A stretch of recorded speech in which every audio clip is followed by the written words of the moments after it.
Chapter 1. Moonlight and Ashes. The coffee plants look wrong in the mist. I'm standing at the edge of the Silvera estate 3 months after Crestwood High, and everything's too green, too alive. The dew sits heavy on the leaves like the world doesn't know it should be mourning. My hands shake as I arrange the sampaguita flowers in front of the columbarium. White petals, white stone. Everything white and clean and wrong because Tita Benilde hated white flowers. She said they were for funerals. Well, Luna, Manong Felipe calls from the main house. His voice cracks on my name. He's been crying again. I can always tell.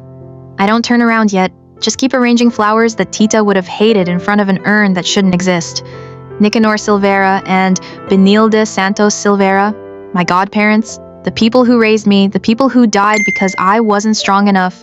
The boar thing, Lucio in his bagat form, had looked almost majestic before Tita's shotgun tore through its hide.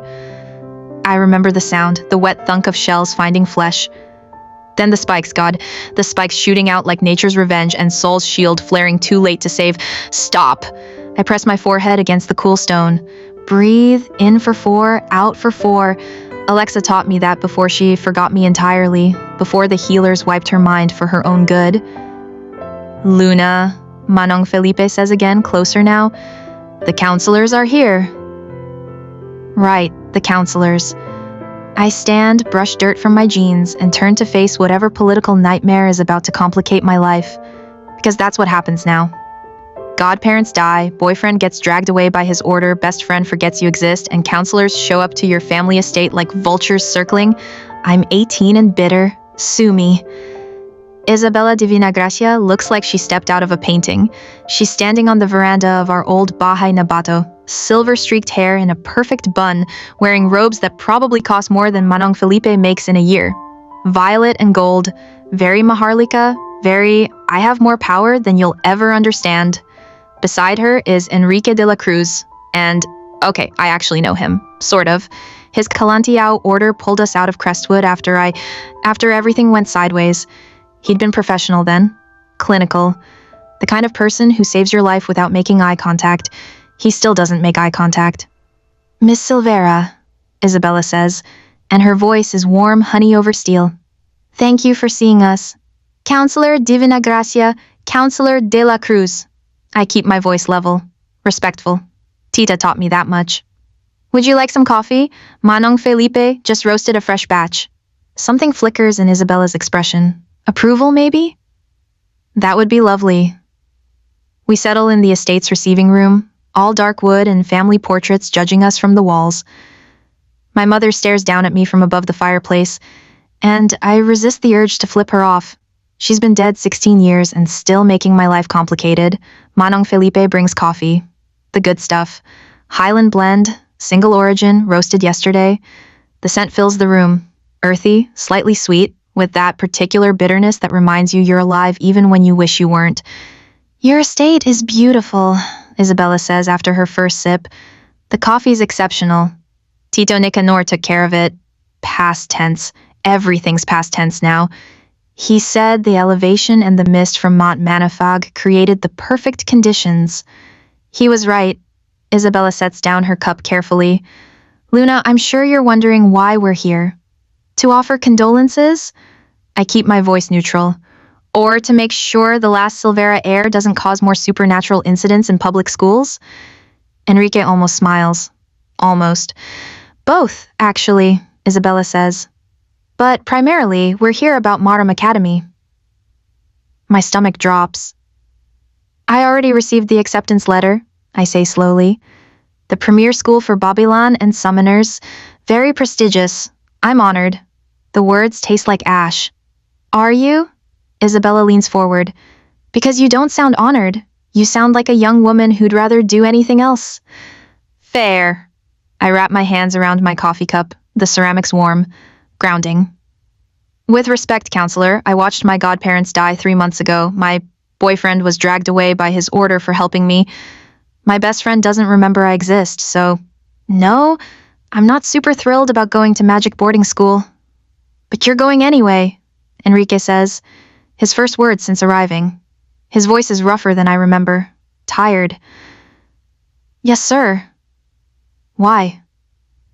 The question catches me off guard. I look at him, really look, and see someone who's seen too much. The same expression I see in the mirror. Because sitting here growing coffee while Malia Sangre is still out there isn't an option. I say, because I need to be stronger, better, because next time someone I love is in danger, I won't... My voice cracks. I won't fail. Silence. Just the sound of coffee cooling and Mont Manifag's wind rattling the windows. Isabella exchanges a look with Enrique, some kind of silent conversation I'm not part of. Your mother felt the same way, Isabella says finally. When she attended Maaram, that drive to protect people, to be stronger. And look how that turned out. Luna, she's dead. They're all dead. I set down my cup before I break it. Everyone who's tried to protect me ends up dead. So, forgive me if I'm not feeling particularly sentimental about following in family footsteps. That's not why we're here, Enrique says. He's looking at me now, actually looking, and his eyes are sad. We're here because you need to understand what you're walking into. It's a school.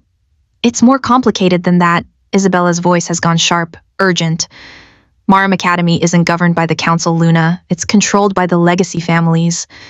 And my cousin, Augustus Divinagracia, sits at the head of that table. The way she says his name, like it tastes bad. You don't like your cousin, I observe. I don't trust my cousin. She picks up her coffee again, but doesn't drink, just holds it. The academy has changed since your mother's time, since your godparents were students there. They were celebrated then, respected, and then they left, very suddenly, and refused to speak about why. My attention sharpens. Tita and Tito went to Maaram? For 3 years, they were among the most talented students. Isabella's watching me carefully. They left in their 4th year. Your mother left even earlier. None of them would say why, but I remember... She stops, reconsiders. I remember your mother telling me once that the academy wasn't what it seemed, that there was something rotten beneath the prestige. And you want me to figure out what? I want you to be careful, Sata. Isabella's voice drops. The council is kept in the dark about academy affairs. We have no jurisdiction there. If something is wrong, if the legacy families are engaged in something that threatens our community, we need to know. But we can't force you to investigate. You're 18. You've suffered enough. But, Enrique adds, if you see something, notice something, we're here to support you. Whatever you need. I look between them, Isabella with her careful words and expensive robes, Enrique with his tired eyes and warrior's hands. They're asking without asking, offering help while admitting they're powerless. Politics. I hate politics. What exactly am I looking for? I ask. We don't know, Isabella admits. That's the problem. But Luna, the Silvera estate comes with more than just coffee and land. Your family has resources, magic, secrets that even the council doesn't fully understand. Like what? Like the vanishing mansion, Enrique says. The words hit me like cold water. The what? Your family's ancestral home. Isabella's watching me intently. It exists between spaces, appears and disappears. The council's known about it for generations, but we've never been able to access it. Only Silvera blood can find it. I think about the weird shimmer I sometimes see at the edge of the property, the way certain paths seem to lead nowhere and everywhere at once. The stories Tito told about the old house that I thought were just stories. It's real? My voice comes out small. Very real, Isabella confirms. And if you can access it, you'll have resources beyond what the academy can provide. Knowledge, magic, a safe space that the legacy families can't touch. Why are you telling me this? Because you're alone, she says simply. The last Silvera, and because I made a promise to your mother that if anything happened to her, I'd look after you. I've done a poor job of it so far. You didn't know where I was. I should have looked harder. Isabella's voice cracks, just barely. Your mother was my friend. Your godparents trusted me, and I let politics and fear keep me from honoring that. So, I'm telling you now, you're not alone. Whatever you need at Maaram, whatever you discover, we're here. I don't know what to say to that. Enrique shifts forward. You should also understand the power dynamics you're entering, As a Silvera, you're Maharlika, elite bloodline. That gives you status, access, protection, but it also makes you a target for those who want to control your family's resources. Sounds fun. It's survival, he says flatly. The legacy families? There are maybe 20 of them that really matter. They control the academy, most of the magical infrastructure in the Philippines, and have for generations. Your family used to be one of them. Until your mother and godparents left. Why did they leave? Isabella and Enrique exchange another look. We don't know, Isabella says. But I think you're going to find out. So. They leave as the sun hits noon. Isabella hugs me, and whispers, "Be careful," in my ear like we're conspirators. Enrique shakes my hand, military formal, and says nothing. I watch their car disappear down the mountain road, then turn back to the columbarium. The sampaguita are already wilting. I sink down on the steps, suddenly exhausted. My hands are shaking again. They do that now. Have since Crestwood. Since Tita fell and the world ended and I unleashed something inside me that felt like moonfire and grief combined. Pagbuhi, the old Babaylan had called it. Release. Like I'd been holding back something huge and finally let it go. It burned everything. Except Malia. She escaped. Vanished into whatever void the Aswang crawl back to when they're losing. 3 months. 3 months since I held Tita's hand as she died. Since Saul's lips touched mine in what might have been goodbye, or might have been promise. Since Alexa looked at me with empty eyes and asked, "Do I know you?" 3 months of nightmares and coffee plants and planning. I pull out my phone. No messages. Saul's number is there, but his order took him. Punishment for helping Babaylan when the Kilatnan are supposed to stay neutral. I don't know where he is. Don't know if he's okay. Don't know if he still remembers what it felt like to kiss me while his world was ending. Alexa's number is there too. But what's the point? The healers wiped 6 months of memories. Everything with the Aswang. Everything with me figuring out I'm a Babaylan. Everything that mattered. She's back in Iloilo, living her normal life, and I'm going to Maaram Academy in 2 weeks. I'm going to be strong enough that next time, everyone doesn't die. I'm going to find out what made my mother leave, what made Tita and Tito run, and then I'm going to find Malia Sangre, and I'm going to make her pay for every single person she's destroyed. The wind picks up, bringing the scent of coffee flowers and mountain mist. Mont Manifag looms above, half hidden in clouds, watching. Always watching. Somewhere on this estate, between spaces, there's a mansion that shouldn't exist. A place with answers and magic and maybe, a way to be strong enough to protect what's left of the people I love. I stand. Brush off my jeans again. Look at Tita and Tito's names carved in stone. I'm going, I tell them, to Maaram. And I'm going to figure out why you left, why Mama left, what they're hiding. The wind answers with silence, and I'm going to be strong enough this time, strong enough that nobody else has to die protecting me. The sampaguita petals scatter in the breeze.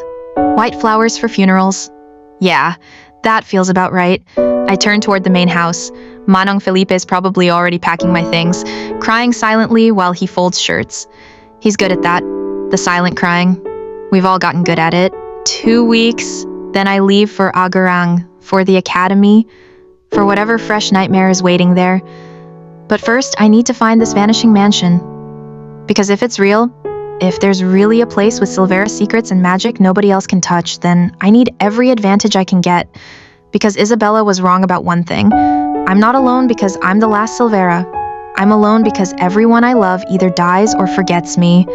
And I'm done with both. So I'm going to get strong enough that neither ever happens again. Whatever the cost. Whatever it takes. Even if it means walking into an academy controlled by legacy families with secrets to hide and a cousin Isabella doesn't trust.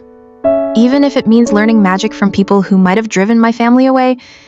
Even if it means becoming someone harder, colder, more dangerous. The sampaguita petals are already brown. Everything beautiful dies here. Except me. I refuse.